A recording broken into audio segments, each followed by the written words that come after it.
Hey, welcome to Dollar Views. I'm Brian Gillis. And I'm Stephen Montmanex. We're just two Long Beach State film grads with a lifelong passion for cinema trying to put our money where our mouths are. And we decided to make our BAs mean something by giving our 2 cents on the weekly film releases. Whether it's the cute romantic comedy, or the latest cult classics, from the little-known indies and docs, to the latest Michael Bay masterpiece. we go over it all. $1 at a time. What's NWA stand for anyway? No whites allowed? Something like that? No. Niggas with attitudes. Straight out of Compton, crazy motherfucker named Ice Cube.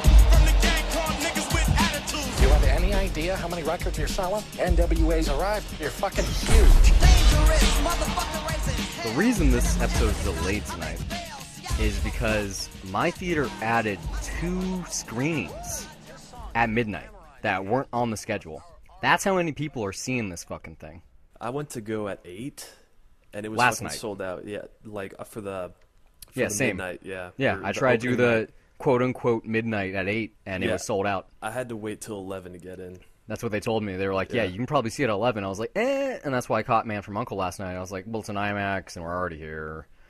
Yeah, dude, this is like... It's crazy. There's It's like crazy, yeah. some serious hype behind this movie, and I get it, but I don't because, like, it's a biopic. Like, at the end of the day, it's a hip-hop biopic. There's not much special here. Like, don't get me wrong. The performances across the board are great. They look a lot like their counterparts, especially O'Shea Jackson Jr. He looks just like his dad. He looks like Ice Cube. It's insane. Like, it's insane how close they are.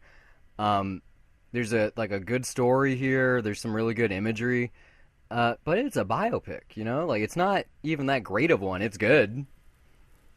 I'm not entirely surprised. Like, about a month ago, on Twitter, someone predicted that this was actually going to be the surprise hit of the summer, and they turned out to be right. And Yeah, the I main mean- reason why was because of, in light of recent events and all Yeah. this other shit happening. And it's like, Well- you know what? I totally get that now, but I'm not sure that's why people are pouring out to the theater to see it. I think it's a combination of things, that obviously being one of them, but the fact that, like, I kind of got into this at the end of the 2 cents this past week.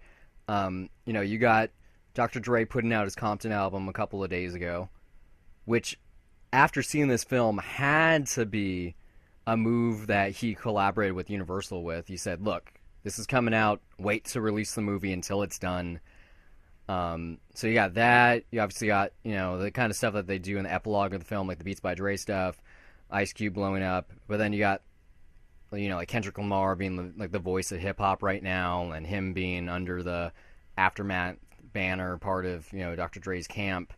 Plus, obviously, the political stuff that's happening. that's just perfect timing. Yeah. Probably. I mean, it's really a combination of a lot of things. Can I let me ask you this? As far as just the authorities, their presence, how was that at your theater? Well, we've talked about this before. My theater always has security guards. Well, they're past security guards. Like, they, wear bulletproof vests, and they have holstered firearms. But we always have them, like, Friday, Saturday, sometimes Thursday at midnight. Like inside the theater? Yeah, inside the lobby. And so last night, not only did we have those 2 fellas that we usually have, but outside, like right behind the box office, we had another set, which was kind of weird. And then today, one of the partners wasn't there. He was replaced by someone else. But this has to be in part of, I'm sure you read about this, Universal is pushing for bigger security in their help foot the bill, just to ensure that nothing happened. Like, I mean, now just thinking about it, it doesn't seem that crazy at all, but honestly... Seems crazy in your area where you saw it. Yeah, seriously, what the fuck? Like, I was outside, I was waiting in line, and it really wasn't that big a deal. Like, there were cops, like, just kind of walking by every once in a while, but the mall security people, they were just hanging out there the whole time. Gives them something to do. Yeah, they were just 2 people pacing back and forth, and, like, everyone was just kind of looking at them like, really? Like, nothing's gonna happen here. Well, I mean, it depends where you are, because this is, like, if you're, at one of Magic Johnson's theaters or something, or like in Inglewood, like, there's a possibility that someone's gonna pop off in the theater. Like, it's not something that's not going to happen. I'm Yeah, sure it but- has yeah. already. I mean, it's just, with all the fucking shooting that happened in Lafayette lately, and And the one in you know, Atlanta. and then just like everything with like fucking Ferguson and New York and all this shit last year. I mean, it's like if something happens for this movie, that just some form of violence, I'm gonna be so pissed off.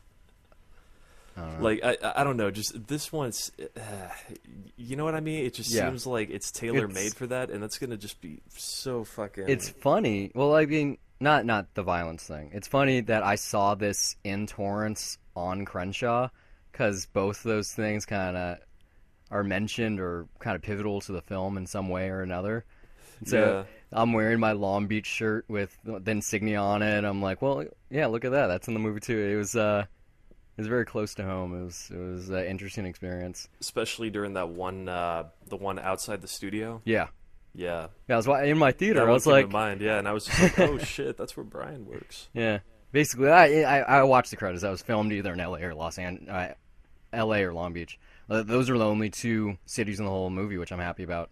Like, that doesn't happen. It's rare that they make a movie entirely in L.A. nowadays. Yeah, I mean, especially this movie was under $30 million. It's usually more Something like that. expensive than that to shoot in LA. I mean, it's not even. I mean, they've cut down in terms of the tax to film here. It's just they took so fucking long that all the tent poles have already decided to film elsewhere. Plus, there's you can only shoot in LA so much before people know it's LA. I don't know. Other people notice that stuff all the time. Me, Mm-hmm. I'm always oblivious to it. No, I love scat. Like, if something's filmed in Long Beach, it's very obvious. Like, there was a Super Bowl spot, I think 2 years ago, that was very obviously shot in downtown. I was like, hey, I posted the video, like the commercial on YouTube, on Facebook. Yeah, it's like if I'm in the area, then I recognize it right away. But Uh-huh. with movies, I tend to be oblivious to that stuff. Okay. Well, I still thought it was interesting here. No, it's cool. Especially some of Yeah. the stuff they do downtown in the later parts of the film. That was probably the thing that I liked the most about this film. Just how authentic it was. Like, it felt very real. Especially when it came to, like, when NWA's on tour in the second half of the film. Like, those venues, like, that's a ton of extras. Like, there was some serious production value going on there. Like, it looked really good. I don't want to say gritty, but just Mm-hmm. that really lived in feel. Like just there's all these little details there just feel lived in. I think a lot of that's probably credit to the production design, Yeah. or maybe it's just I don't know. These locations are probably like 100% real. I don't know how much digital work there is in here, if any. Yeah. Well, But, I'm sure they spring, because like, to get it's that many inevitable, extras for a concert, it was pretty hard. Like there are some green screen extensions. There have to be. You Mm-hmm. can't these days. It's hard to not do that. But I mean, I totally get why this film's 2.5 hours now. I don't really buy it still, but the fact that it covers a span from basically like 1986 all the way to 90, let's say 4, it covers like 8 years. I mean, it does a lot. It does a lot. Like, there's some serious arcs going on here. Like I said, it's a very solid biopic, and it's like more than a biopic. It's like 3 in 1 plus like a couple extras on the side. But I don't really understand how the production took so long on this film. Like, I know it was a battle to get it made and find a director and all that, and the casting and whatnot. But the release. So that's what I was saying, like, with the Dr. Dre Compton album. Like, there had to be something behind the scenes, or maybe they were waiting for the politics to cool down. Like, if this was released a little too close to Ferguson, maybe the authorities were scared that it was going to incite violence, or I'm not sure. Yeah, even with that, just it wasn't just Ferguson. There was all this other shit that Oh yeah, happened in between. So, every like, couple of weeks it's something new. Yeah, so I mean, at this point, it's like, when do you put it out? I don't know. But I don't think the film does a good enough job. I mean, that's not the point of the film. The point isn't to kind of speak on what's going on there. But there is obviously a social statement. Yeah, it's obviously there, especially how much they kind of pan to the Rodney King incident. And, they kind of show the LA riots for a brief moment there. So, they're obviously trying to make it something that has a message for the time, even though it takes place in the past. Kind of like the things that they were rapping about are the same things that are relevant now. but I think it tries to stack that really high Yeah, instead of just going on the course of the film. I mean, I do think that this movie really it tries to do a lot. Like It does a lot you of know, it really well. Yeah, I mean, as far as like as far as a biopic, like there's some things that might just seem uneven, but I can accept that because it's real life. Like there's a really weird mesh of them trying to make an artistic statement while dealing with all the bullshit that happens behind the scenes of who gets paid what and whatnot, and then there's all the stuff with Rodney King and then the riots, which has an effect, but it does feel weirdly uneven. Yeah. And then then there's. I mean, it's obviously it was happening Yeah. at the time, but the focus on it, like I said, it's more than just a like it's in the background, like how some other things happen. Like they're in a club late in the movie, and Wu-Tang Clan's "Cream" is played over the radio. Okay, and the mix is done well enough that you can clearly hear it. So I was like, in my head, I was like, oh, this is like late '93, early '94, around there somewhere. Like that was a good timestamp, or like Ice Cube's laptop that he's typing on, or something like that. And then you have like that series of scenes where you have the police brutality footage, like in every shot. Like I said, it's not a problem. It definitely felt a little forced, but it is for a good cause. Like it is pivotal to the themes going on in the film, like throughout the whole thing. No, it's really tough to be critical on it, but like I do think that's my one like little complaint with the movie is that it really does like feel weirdly uneven because of stuff like that. But at the same time, when you're doing a biopic, how do you avoid that stuff? Yeah, when you get licensed to portray these people and their life stories, then like what's too much? Like how do you find the balance? And I thought the balance was pretty good here because I mean. It is really only three people. You get Eazy, Dr. Dre, and Ice Cube. It's kind of their story. Like MC Ren, DJ Yella, who are the forgotten. There. Yeah, they're the forgotten members of NWA anyway. But yeah, they're just there. Like the little hip hop cameos that happen as well, which also were casted really well for the most part. That's not really relevant. It's just the three figureheads. Funny story here, but I don't know who it was that played Tupac. He looked just like him. Seriously. It's crazy. There was a guy like in my theater right when he showed up, he's just not shouted dead out in the background, yeah, Tupac lives. Like, and everyone just fucking started cheering after that. I mean, I guess we just, burst the bubble. There, it's kind of obvious. We set up till '94. Yeah, Snoop Dogg's in this too, but they didn't cast him well. It doesn't really. You know who played Maybe Snoop it's the Dogg? hair. It's probably Snoop Dogg's son or his nephew. That's Marcus from Short Term 12. Oh yeah. Like, yeah, and I'm not going to say that it was bad. It's just I just didn't buy it. It's just tough to cast someone to be Snoop Dogg. Who Yeah. else can be Snoop Dogg? I mean, they could have got him or his son. I don't know. I was like, His son's like, I think he's a You think he's college close? freshman. Yeah, I didn't buy him. The it's- rest of the people, Suge Knight, Dr. Dre, Ice Cube, the DOC, like I bought all of them. And, I mean, I think he got the mannerisms of Snoop Dogg at least, which Sorta. is good enough. But it was something that pulled me out. Just I thought, okay, that does not Not look not right a at big all. issue. I mean, like I said, this is like 2 hours and 27 minutes. You're on a long ride. There's a lot going on. It's definitely like engaging. It's fun. Like there's a good amount of laughs going on. There's a good amount of some thought that's being happening. Like you're gonna not only be there enjoying the music, but at the same time like thinking about certain things.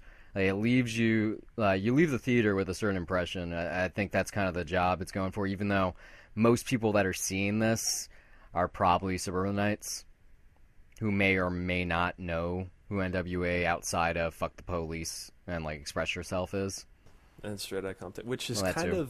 that's kind of where I am at actually. Yeah. Like and that was also sort of my crowd for the most part because I would it really assume. was. I mean, it really was 50-50. Like it's people that obviously know NWA and the other that like kind of just pretend to know NWA. It's like, oh wait, that's Ice Cube. I thought he was an actor. Yeah, I mean, You throw this out there. F. Gary Gray. You directed music videos. He's known for directing the first Friday film. Yeah. I think it's crazy how things come full circle right like that. It was funny. I completely forgot who directed this going in. So I didn't really see that until the end. Like, oh shit, that was F. Gary Gray, and that it seems weirdly Like spot on. Yeah, yeah. It just seems so weirdly self-referential now. But I mean, it's kind of funny. It's pretty funny. I mean, Yeah. it would be great if he came and directed the final Friday film, if that's actually still a thing. I wouldn't doubt it. What's his name? Not Kevin James. I don't know. I tried to say Kevin James. Kevin Hart. Kevin Hart. Kevin Hart's probably going to be in it. He's going to be like Smokey's little brother or something. Who knows? But yeah, I don't really have much else to say here. If you enjoy NWA's music, even if it's a couple songs or Ice Cube's music career, especially his acting career, and you're just kind of interested in where these hip-hop figureheads started, Dr. Dre and Ice Cube, and I guess you could count Eazy-E, even though he's been kind of forgotten. It's a good watch. It's solid acting. It's a solid movie. Kind of slips on its, prescience. Not present, but it kind of it doesn't stick the landing. Fumbles a little bit. Yeah, it fumbles. When it ended, it just kind of happens. That too, but it kind of fumbles has an identity crisis with what's going on politically in our country right now. But it means well. So. I mean, it's it is kind of uneven, but that is sort of the nature of the biopics. biopics. Yeah, I believe. I mean, the way that this one's different is that it doesn't, most biopics, it's, typically they're very, very cliche in that, there is the whole, okay, the band falls apart and da-da-da, but like, this one, there is that social statement in the middle, which does feel very refreshing to me, at least. Yeah. It's not like musicians that are singing love songs all the time. This is very different, and just as far as biopics are, that to me is refreshing. But it is a little uneven. That's really a minor complaint, though. It really is. Well, I mean, yeah. If they shaved 20 minutes off of this, which they easily could have done, if they had done that, I think the balance issues would have been less apparent. Yeah, it would have felt a lot faster. Yeah, but when you're sitting there for a while and it's obvious, and it's like I said, we added 2 shows at my theater. That's how many people are seeing this. Like I'm predicting around 85 million, which is insane considering it's a hard R. Well, not that hard of an R, but it's an R-rated hip hop movie about people that were kind of relevant 20 years ago. Like, yeah, I've just based on the crowds that I saw last night, I think it's tracking at like 45 or 50 mil right now, but I wouldn't be surprised if this is like another American Sniper. Yeah, something like that, which is great for Universal. Yeah, fucking again. The golden child of cinema Insane this year. year. Until then, this is a solid movie. Wouldn't buy it for $1. Definitely think it's a good watch, though. Not as fun as Man from U.N.C.L.E., but not nearly the same kind of film. I didn't see Man from U.N.C.L.E. yet, and I don't think I'm going to have the time to, unfortunately. But, I think it's a good matinee. I mean, obviously the best way to see it in general is it's a probably long the big matinee. crowd. Yeah, I saw it at 1:30, so that was like the ultimate chance to see it, so you're not in a stuffed up theater when it's super hot. But you saw it with a pretty big crowd? I saw it with a small crowd. I was happy I saw it that early. Like I'd say I saw it around like 35, 40 people.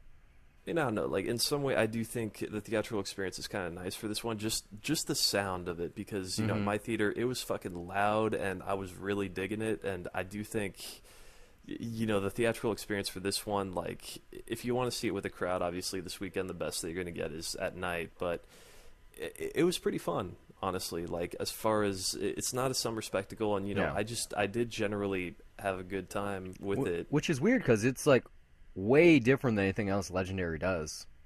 Well, they always do whatever they want. Well, I'm just saying though, like the majority of their stuff is blockbuster, event, monster, comic book adaptation, fantastical stuff, and then you got this, which isn't a bad thing. But like I thought that was interesting. Another thing other than that's more interesting is the fact that Paul Giamatti basically plays the exact same character he does in Love and Mercy, which I haven't seen yet. No. Now he plays the dick manager too, though. Well, not like a dick manager, but like the conflicted one. The conflicting, controlling, is he good, is he bad, white guy. Yeah, that was tough, especially that scene in Torrance. Like, he fully had my audience's like. They're like, yeah, sympathies at that point. Yeah, no, like people were cheering at that point. It was just like, fucking bravo, Paul Giamatti. Yeah, and then he had to be a fucking dick. Which, it's like you're not the Rhino anymore. Watch out. Well, I mean, he's like the major. white guy he's in the usually movie, a too. dick. Like, He is typecasted as a dick. He's never the nice guy. I can't think of one movie where he's the nice guy. Either he's the bad guy or he's a dick. San Andreas. Okay, yeah, there's one. Yeah, he warned us that there was earthquakes coming. There's one. That's only one. It's a pretty nice. Now that you've pretty nice mentioned thing that, to I do, can't think you of know? any others though. Like the things that come to mind are like Big Fat Liar, Yeah, that's Sideways, American Splendor, Spider-Man, obviously. Like that Big Fat Liar scene where he's covered in blue by Frankie Muniz. I think that was my introduction to Paul Giamatti as a kid, and that's Yeah. pretty much It's- that's the it's- first it thing just I think comes of, to mind. yeah. Well, thanks for listening, guys. I hope it's been a pleasure. If you enjoyed it, you can find updates and when episodes go live on Facebook and Twitter at Dollar Reviews. You can follow me personally on Twitter at Brian Gillis, that's BryonGillis, and also under the same name on the lovely site Letterboxd, which acts as my film diary, where I rate the films I watch on an almost daily basis, write the occasional review, and even sometimes compile lists. You can also find me on Twitter at S_MTX, and also follow my film diary at letterboxd.com. My username is also S_MTX. There I log everything I watch and sometimes write brief reviews. If you loved what we said, you'd like to contribute some talking points, or you just want to laugh at us and send us hate mail, you can do so at dollar.review@gmail.com. And since we don't know where you're listening from, you can find our recent reviews on iTunes by searching Dollar Reviews. We're also on SoundCloud at soundcloud.com/Dollar Reviews. And if you're sad that you missed a review and you can't find it on either of those platforms, you can find our entire archive at youtube.com/Dollar Review. Once again, that's Dollar Review, one word without the S. Until next time, keep the change.